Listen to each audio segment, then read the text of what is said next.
우리 사랑하는 성도 여러분들, 옆에 분들과 반갑게 인사하겠습니다. 잘 오셨습니다. 또 이렇게 한번 인사해 보겠습니다. 사랑하고 축복합니다. 네, 오늘은 조금 더 특별하게 좀 인사를 하고 말씀을 나누고 싶은데요.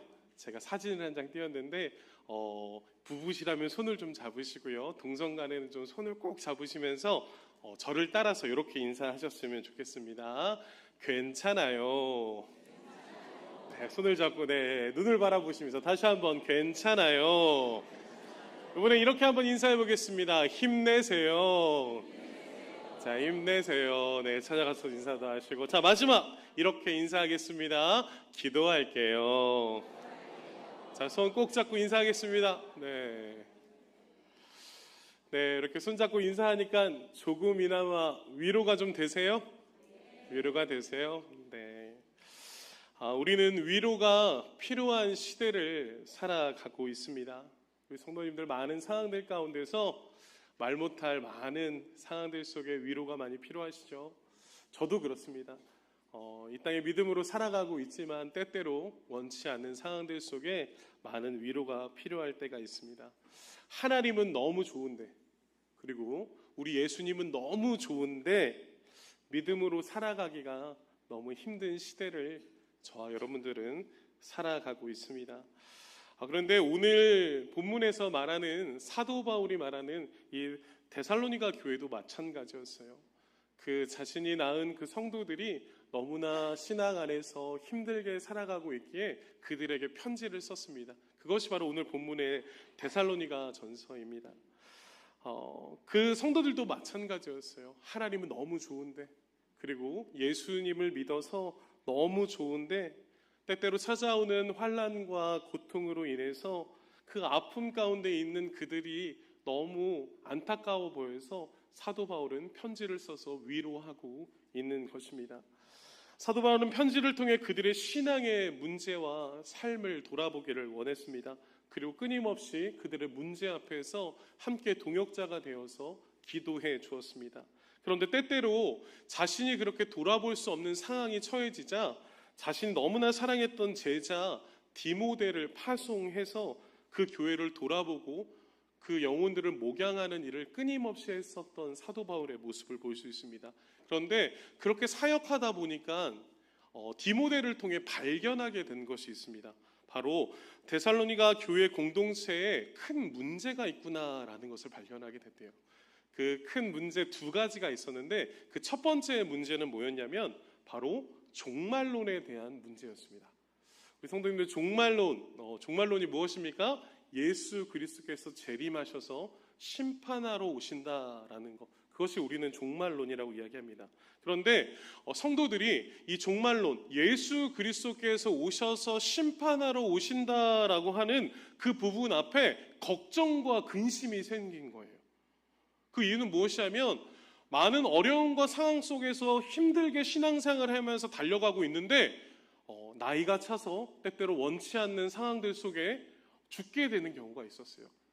하나님의 나라로 서천하게 되는 그러한 상황들을 발견했었을 때 이들은 스스로 고민하게 되는 거예요. 예수 그리스도의 재림 때에 예수 그리스도 이 땅에 오셔서 심판자로 오실 때 누릴 그 하늘의 영광과 그 종말의 축복을 그들은 같이 누릴 수 없는 것인가? 우리 사랑하는 부모님이, 나의 사랑하는 동역자가, 나의 사랑하는 가족들과 친구들이 이미 벌써 죽어버려서 예수 그리스도가 이 땅에 심판자로 오실 때, 구원자로 오실 때 그 복을 못 누리는 거 아닌가?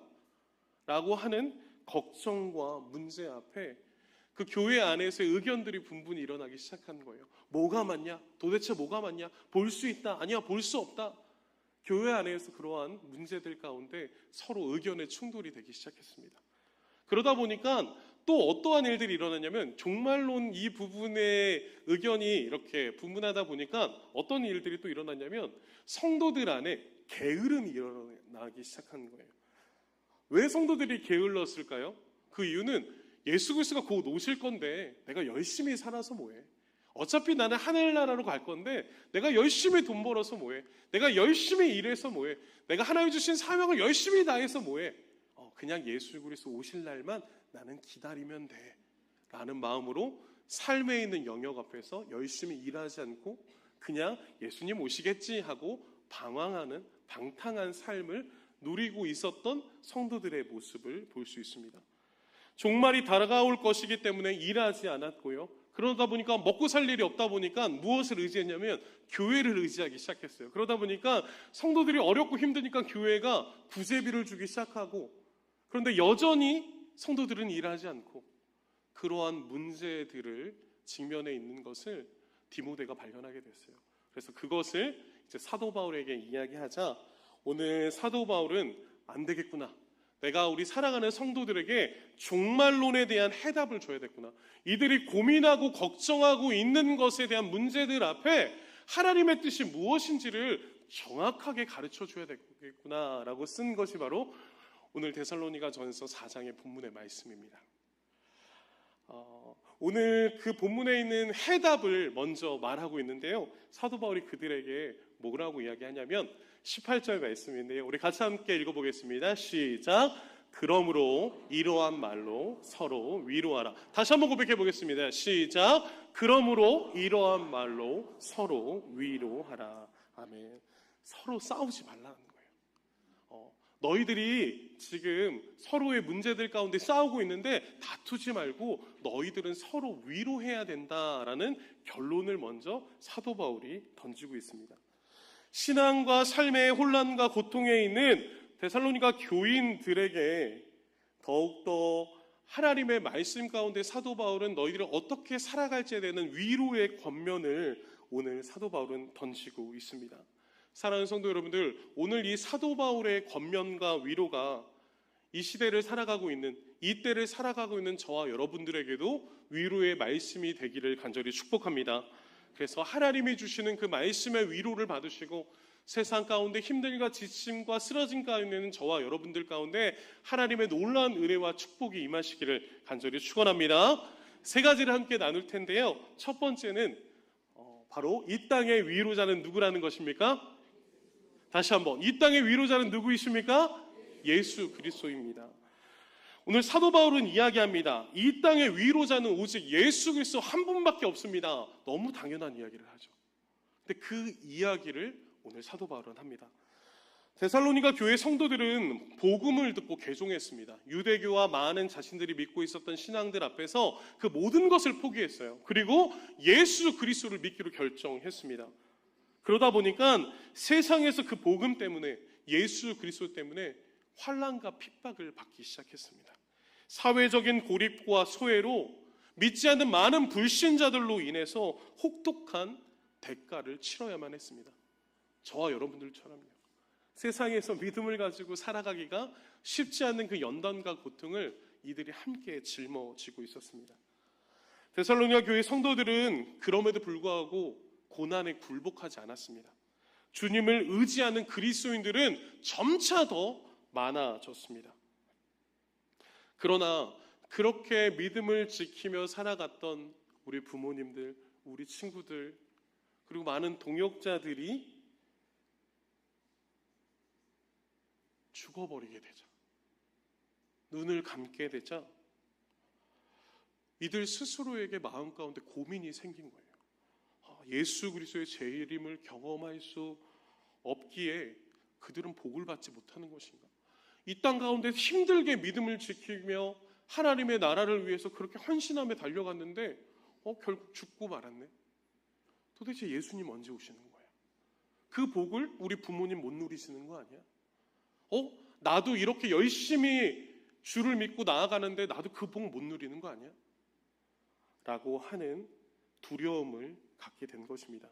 그 두려움이 가득 찬 성도들에게 오는 사도 바울은 13절과 17절까지의 말씀을 통해서 성경적인 해답을 그들에게 주고 있습니다. 첫 번째로 이 13절을 통해 그들에게 말하는 사도 바울의 성경적인 위로는 바로 무엇이냐면 빨간색 글씨입니다. 같이 한번 읽어보겠습니다. 시작. 슬퍼하지 않게 하려 함이라. 슬퍼하지 말아라. 사랑하는 성도님들, 슬퍼하지 말아라 라고 사도 바울은 권면합니다. 그 이유는 무엇이냐면 주님은 죽은 성도들이 이미 하늘에서 예수님과 함께 거하고 있고 재림의 때에 주님께서 그들을 데리고 오실 거기에 재림의 복에 참여하게 될 것이니까 여러분들은 두려워하지 않으셔도 돼요. 슬퍼하지 않아도 돼요. 라고 말하는 겁니다. 이것을 더 정확히 16절부터 17절까지 본문을 통해서 구체적으로 나눠져서 말씀하고 있는데요. 첫 번째 보면 하늘로부터 예수 그리스도께서 강림하신다는 거예요. 그런데 그때 그리스도 안에서 어떤 일이 일어난대요? 죽은 자들이 먼저 일어나게 된다. 이들이 걱정했던 게 뭐예요? 나보다 이전에 죽은 이 사람들 어떡하냐? 복을 누리지 못하는 것이 아니냐? 그 걱정이 있었는데 그 죽은 자들이 어떻게 된대요? 다시 살아나게 된대요. 그리고 그 후에 우리 살아남은 자들도 그들과 함께 마지막 절 17절에 뭐라고 말합니까? 우리가 항상 주와 함께 있을 것이다 라고 말씀합니다.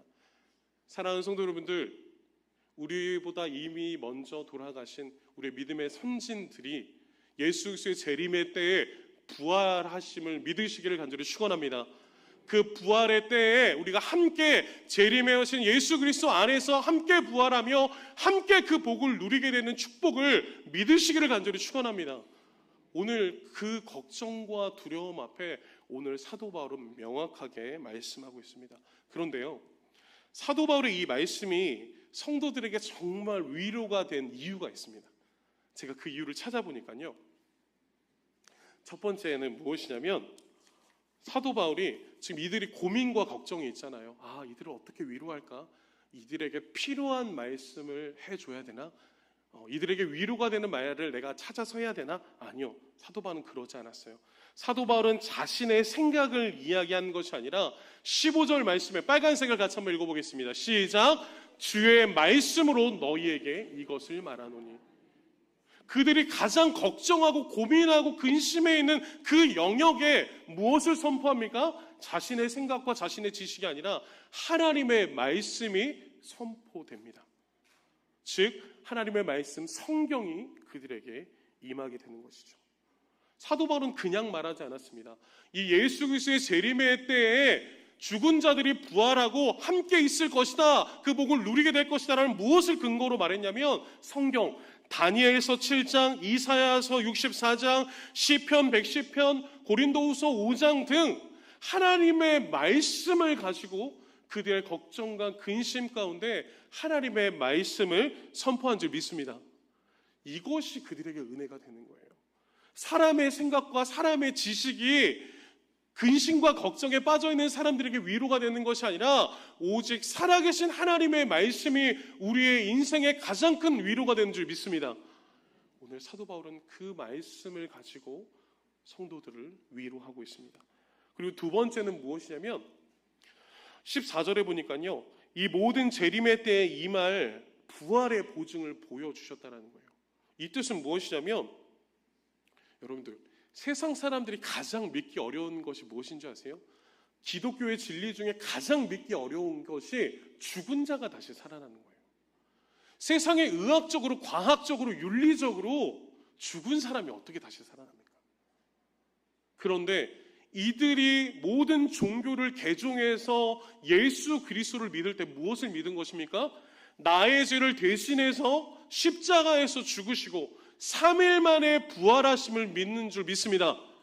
저와 여러분들은 예수 그리스도의 무엇을 믿으십니까? 예수 그리스도가 나의 죄를 대신해서 죽으시고 십자가에서 3일 만에 부활하심을 믿는 줄 믿습니다. 이것이 복음입니다. 그리고 그 예수 그리스도께서 다시 이 땅의 심판자로 예수 그리스도가 재림하시겠다라고 말씀하시는 거예요. 자, 이들에게 왜 이 14절에 사도 바울이 예수께서 죽으셨다가 다시 살아나심을 믿으신데 라고 말하는 이 말은 세상이 그 어떠한 것으로도 믿을 수 없는 이 진리를 이들이 뭐하고 있는 거예요? 믿고 있다는 거예요. 그렇기 때문에 예수 그리스도가 재림의 때에 죽은 자들이 다시 살아나는 것을 믿을 수 있었을까요? 없었을까요? 있어요. 왜요? 예수 그리스도가 보여주셨잖아요. 예수 그리스도가 보증해 주셨잖아요. 그렇기 때문에 이들의 신앙에 많은 걱정과 근심이 예수 그리스도의 부활 안에서 모든 문제가 다시금 해결되어지는 것을 이들은 볼 수 있었습니다. 사랑하는 성도 여러분들, 예수 그리스도는 부활하신 줄 믿습니다.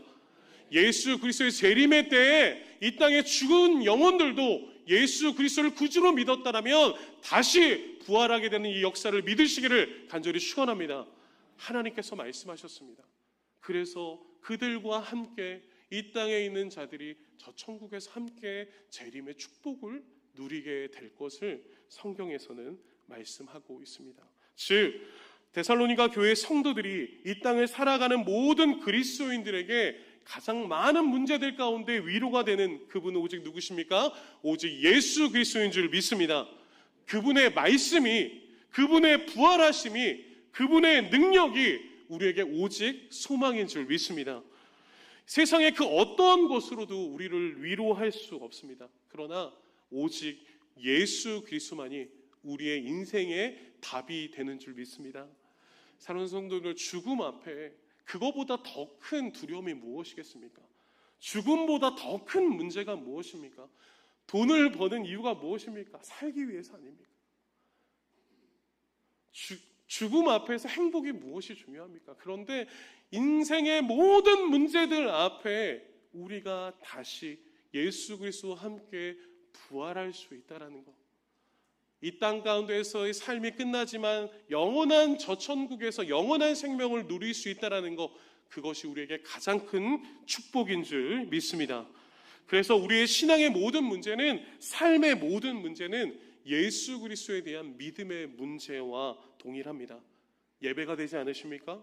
기도가 되지 않으십니까? 말씀이 들리지 않으십니까? 부부의 관계, 자녀와의 관계, 재정의 문제, 많은 어려움들이 있으십니까? 우리의 신앙과 삶의 모든 영역의 문제는 예수 그리스도 안에서 해결돼야 될 줄 믿습니다. 그래서 사랑하는 성도 여러분들, 오직 예수 그리스도 안에서만 답을 찾으시기를 간절히 축복드립니다. 세상에는 많은 사람들은 내 인생의 문제 앞에 내가 위로가 필요할 때 나는 무엇으로 위로받을까? 여행을 가고 또 내 취미 생활을 해보고, 그게 나쁘다는 것이 아닙니다. 그러나 그 모든 것에서 세상에서 답을 찾으려고 하죠. 그런데 답이 없죠. 왜요?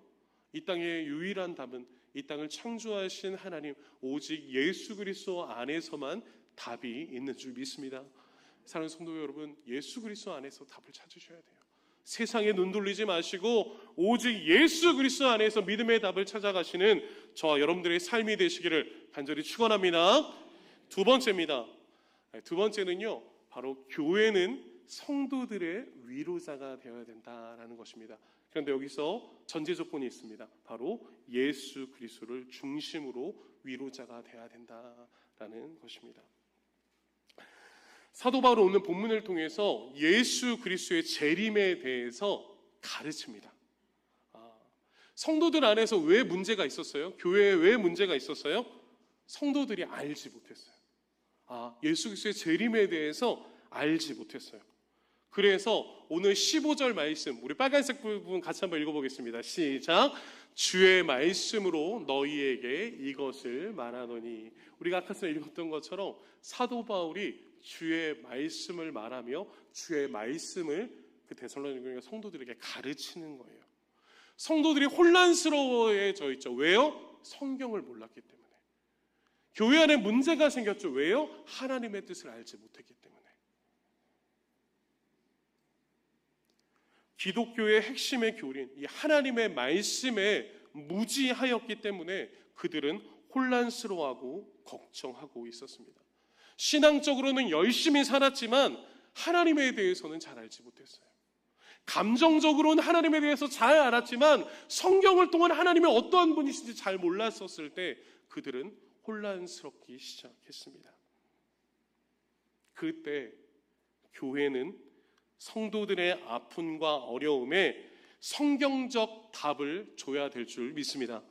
오늘 우리 18절 말씀 같이 한번 읽어볼까요? 시작. 그러므로 이러한 말로 서로 위로하라. 너희들은 더 이상 싸울 것이 아니다. 내가 주의 말씀으로 너희들에게 기독교의 그리스도의 재림이 무엇인지에 대해서 말했으니 너희들은 이제 더 이상 싸우지 말고 너희들 함께 위로자가 되어야 된다. 너희들의 위로자 예수 그리스도가 너희와 함께 있으니 너희들은 서로 위로할 것에 대해서 말씀하고 있는 것입니다. 사랑하는 성도 여러분, 하나님의 말씀으로 가르치고 있는 사도 바울처럼 아픔과 혼란과 고통 속에 예수 그리스도의 선한 위로를 주는 것은 오직 교회인 줄 믿습니다. 교회에서는요, 하나님의 말씀을 가르치는 거예요. 하나님의 말씀을 주는 곳이에요. 그렇기 때문에 교회는 오직 하나님의 선한 말씀을 가르쳐야 되는 줄 믿습니다. 근데 여기서 더 중요한 게 있어요. 교회가 그 하나님의 말씀을 잘 가르칠 때, 그러면 성도는 뭐 하셔야 됩니까? 성도는 그 하나님의 말씀을 잘 배워야 될 줄 믿습니다. 교회는 하나님의 말씀을 선포하며 수많은 강단에서 하나님의 말씀을 선포하며 또 하나님의 말씀을 양육을 받아야 된다라고 말하는 이 때에 사랑하는 성도 여러분들은 어떻게 하고 계십니까? 나는 교회를 10년, 20년, 30년, 40년 다녔기에 나는 하나님 잘 알아. 아니요. 80된 어느 한 목사님이 저희 신대원 채플에 오셔서 그런 말씀하시더라고요. 내가 사역을 50년, 60년 넘게 했는데 나는 아직도 하나님 앞에서 어린 아이와 같고 하나님 앞에서 아직도 모르는 것이 너무 많은 것 같아요. 80 먹은 어르신들이 20대인 저희들에게 그렇게 말하더라고요. 사랑하는 성도 여러분들, 우리는 하나님이 부르시는 그날까지 하나님의 말씀을 경외하며 하나님의 뜻을 더 알아가야 되는 사명이 있는 줄 믿습니다. 배우셔야 돼요. 어린 아이들만 주일학교에서 말씀을 배우는 것이 아니라 저와 여러분들도 배우셔야 돼요.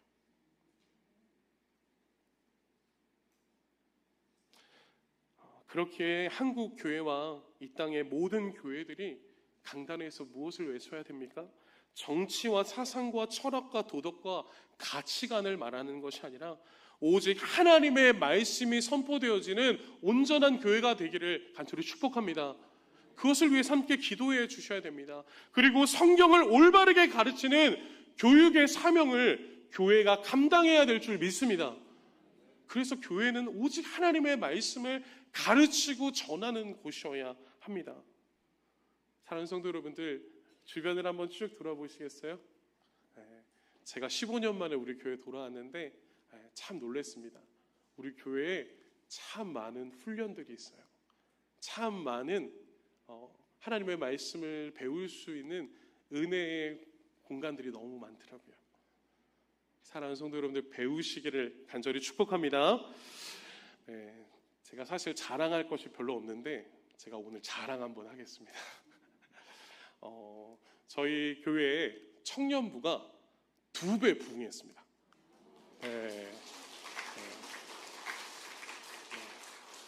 한국말은 끝까지 들으셔야 돼요. 그런데 예배 인원이 아니고요. 저희가 상반기 때 우리 청년들에게 제자훈련을 시작했는데 8명 신청하더라고요. 놀랐어요. 많이 신청해서. 그리고 이번에 이제 오늘부터 저희가 하반기 제자훈련을 신청하는데 16명이 신청했습니다. 왜 이건 박수 안 치세요? 저에게는 이거보다 더 큰 기쁨이 없습니다. 우리 청년들이 저를 처음 만나서 제가 작년 12월에 우리 청년들에게 이렇게 이야기했습니다. 목사님이 여러분들을 위해서 뭐 해줄까요? 밥을 해달라 그러면 밥을 해주고, 맛있는 거 사달라면 맛있는 걸 사주고, 위로해달라면 위로해줄게요. 여러분들 뭐 해줄까요? 그들이 이야기하더라고요. 목사님, 성경을 알고 싶어요. 감동 아닙니까? 우리 청년들이 성경이 궁금하다 그러더라고요. 하나님의 말씀을 더 알고 싶다 그러더라고요. 그런데 상반기 때 그 청년들이 8명이 신청했고, 절반 가까운 15명이 또 제자훈련을 신청했습니다. 이들이 하나님이 궁금한 거예요. 하나님의 말씀이 궁금한 거예요. 이 제자훈련을 받는 15명의 청년이 있기에 우리 삼본 아름다운 교회 소망이 있는 줄 믿습니다. 그리고 우리 성도님들도 우리 삼본 아름다운 교회와 한국 교회의 소망이 되어주시길 간절히 축복합니다. 제가 보니까요, 우리 교회 좋은 프로그램들이 너무 많더라고요. DTS를 통해 여전히 한국 교회에서요, 자체적으로 DTS 하는 교회가 없대요. 그런데 DTS를 통해 여전히 예수 그리스도의 제자가 되겠다라고 결단하시는 우리 성도님들. 또 아버지 학교가 교회에서 유치하기가 쉽지 않아요. 그런데 우리 목사님께서 직접 전화하셔서 우리 교회에서 아버지 학교 해야 됩니다. 왜요? 우리 사랑하는 아버지들이 가정에서 일어나길 원하시는 거예요. 교회는 이렇게 교육할 수 있는 기회들이 많은데 우리 성도님들이 그 은혜 앞에 여러분들의 삶을 던져주시기를 간절히 축복합니다. 여러분들의 삶을 밀어 던지시기를 간절히 축복합니다. 세상에 교육에 좋은 교육이 있다 그러면 어떡합니까? 우리 부모님도 줄 서시죠. 내 자녀가 그 은혜의 그 놀라운 교육의 기회를 놓치지 않을 수 있도록. 그런데 왜 세상 교육에는 줄을 서시는데 우리 아이들의 인생을 바꿀 신앙의 교육은 줄 서지 않으십니까? 우리 다음 세대들 안에서도 좋은 교육이 많습니다. 왜 학원 보충 수업은 보내시는데 교회 교육에는 아이들을 보내지 않으십니까? 우리 아이들이 세상에서 혼란스럽지 않기 위해서는 오직 성경을 배워야 될 줄 믿습니다. 우리 교회에서 성경을 배울 수 있는 프로그램들이 많이 있습니다. 우리 성도님들, 우리 사랑하는 자녀들과 우리 성도님들의 삶을 은혜의 처소로 밀어 넣으시기를 간절히 축복합니다. 그럴 때 우리가 더욱더 교회가 세상과 우리 사랑하는 성도들의 위로자가 되어 예수 그리스도와 하나님의 말씀을 더 크게 배우게 될 줄 믿습니다. 마지막 세 번째입니다. 마지막 세 번째는 바로 우리 성도님들이 세상의 위로자가 되어야 됨을 데살로니가전서 5장은 말씀하고 있습니다. 이 또한 예수 그리스도를 중심으로 성도는 세상의 위로자가 되어야 합니다. 사도 바울은 선포합니다. 성도는 그리스도의 재림을 준비하고 살아야 된다. 예수 그리스도가 이 땅에 다시 오시는 그날을 너희들은 준비해야 된다라는 것입니다. 사랑하는 성도님들, 그날은 성도들에게 언제나 준비하고 살아야 하는 합당한 삶인데요. 불신자에게는요, 2절에 보니까 도둑같이 찾아오는 날이 바로 주의 날이래요. 그렇기 때문에 성도들에게 그날은 축복의 날이지만 불신자들에게 그날은 어떤 날이에요? 영원한 죽음을 맞이하는 날이에요. 우리에게는 가장 축복과 은혜의 날이지만 예수 그리스도 안에 있지 않는 사람들에게는 영원한 죽음밖에 없는 날입니다. 그렇기 때문에 사도 바울은요, 오늘 그렇게 찾아오는 그 날에 오늘 6절과 8절 말씀을 통해 뭐하라고 말합니까? 같이 고백해 보겠습니다. 깨어 있으라. 깨어 있으라. 너희들은 다른 이들과 같이 하지 말고 깨어 정신을 차려라. 너희들이 정신을 차리고 믿음과 사랑의 호심경을 붙이고 구원의 소망의 투구를 너희들은 쓰며 영적 전쟁을 준비해라. 세상 가운데 지지 말고 너희들이 예수 그리스도 안에서 믿음을 지키며 깨어 있으며 복음의 사명을 살아내라 라는 말을 사도 바울은 하고 있습니다. 사랑하는 성도들, 우리 왜 깨어 있어야 될까요? 베드로전서 5장 8절입니다. 같이 한번 읽어보겠습니다. 시작. 근신하라, 깨어라. 너희 대적 마귀가 우는 사자같이 두루다니며 삼킬 자를 찾느니. 마귀가요, 하나님을 경외하는 자들을 싫어해요. 예수 그리스도 안에서 사는 것을 싫어해요. 그래서 그날이 오기 전까지 두루다니며 삼킬 자를 찾고 다닌다라고 말해요. 그때 우리 예수님께서는 무엇이라고 말씀하십니까? 마태복음 25장 13절입니다. 같이 읽습니다. 시작. 그런즉 깨어 있으라. 너희는 그날과 그때를 알지 못하느니라. 아멘. 사랑하는 성도들, 깨어 있으시기를 축원합니다. 예수님께서 십자가 지시기 전에 제자들에게 말하는 것은 무엇이냐면 너희들은 깨어 있어야 된다. 왜 너희들은 한시도 깨어 있지 못하냐? 왜 기도하지 않느냐? 예수님께서 제자들에게 말씀하시는 거예요. 오늘 데살로니가 교회 성도들도 마찬가지예요. 그날이 언제 올지 우리는 그때를 알지 못해요. 그러나 그 매 순간순간마다 최선을 다하고 열심히 살아가야 될 이유가 있는데 이들이 게으름에 빠져 있는 거예요. 게으름에 빠져 있는 성도들에게 오늘 사도 바울은 무엇이라고 말합니까? 같이 고백하겠습니다. 깨어 있어라. 깨어 있어라. 사랑하는 성도 여러분들, 깨어 있으시기를 간절히 축원합니다. 우리는 깨어 있어야 됩니다. 예수 그리스도가 오실 그날을 준비하며 깨어 있으셔야 됩니다. 그래서 기도하는 것입니다. 그래서 예배하는 것입니다. 그래서 말씀 보시는 겁니다. 우리가 이 땅에서 우리를 삼킬 자 그 사단의 유혹에 넘어지지 않을 수 있도록 우리는 항상 깨어 있어야 될 줄 믿습니다. 근데 여기서 중요한 것이 있어요. 우리만 깨어 있으면 될까요? 우리만 살면 됩니까? 우리만 영원한 저 천국에서 우리만 복을 누리며 살면 될까요? 오늘 데살로니가전서 5장 9절은 우리에게 이렇게 말씀합니다. 같이 한번 읽어보겠습니다. 하나님이 우리를 세우심은 노하심에 이르게 하심이 아니요 오직 우리 주 예수 그리스도로 말미암아 구원을 받게 하심이라. 아멘. 오늘 말씀을 보니까요, 하나님이 우리의 세우심은 우리가 죽은 자로 삼기 위해서는 것이 아니라 우리 주 예수 그리스도 말미암아 구원받게 하시기 위함이다. 그렇기 때문에 그날은 우리를 벌하시는 날이 아니라 예수 그리스도를 통해 구원받게 할 날이 그날이다라는 것을 말씀하고 있는 거예요. 그런데 여러분들 이 은혜가 우리만 가지고 있으면 되냐? 하나님은 그렇게 말씀하지 않으세요.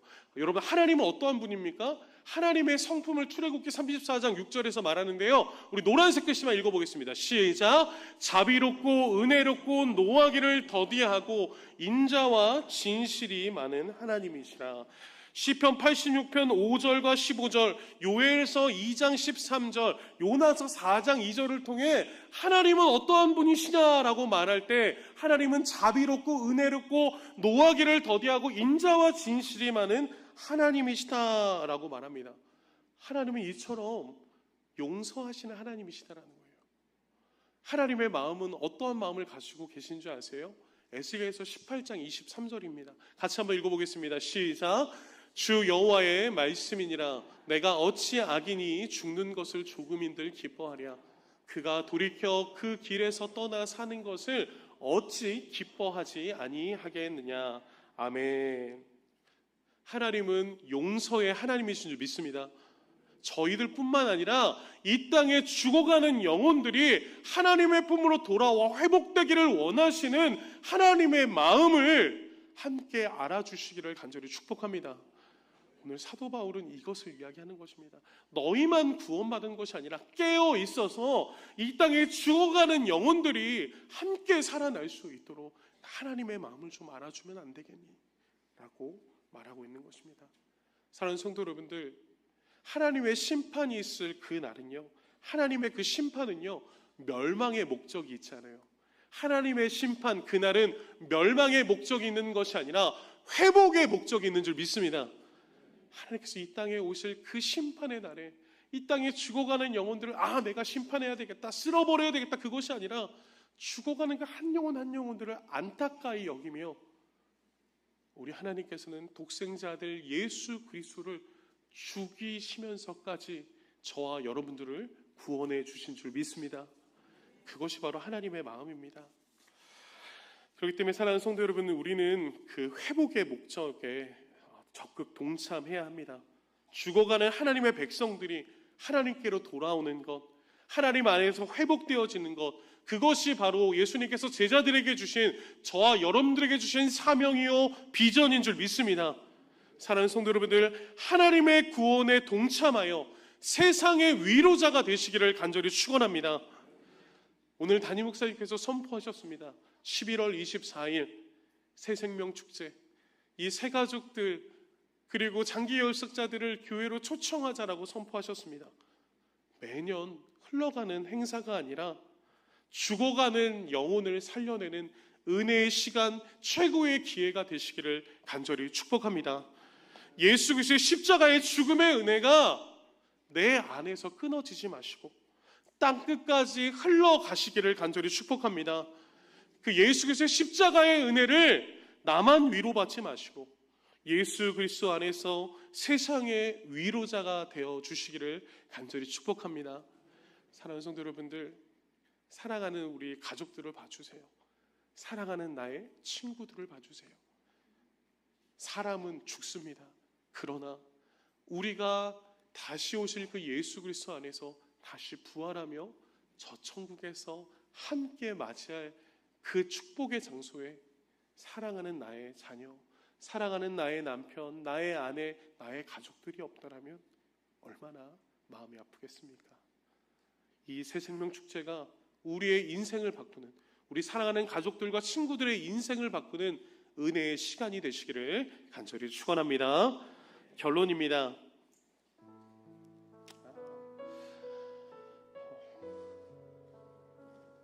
결론은 이 땅의 위로자는 오직 누구밖에 없습니까? 다시요. 이 땅의 위로자는 오직 누구밖에 없으십니까?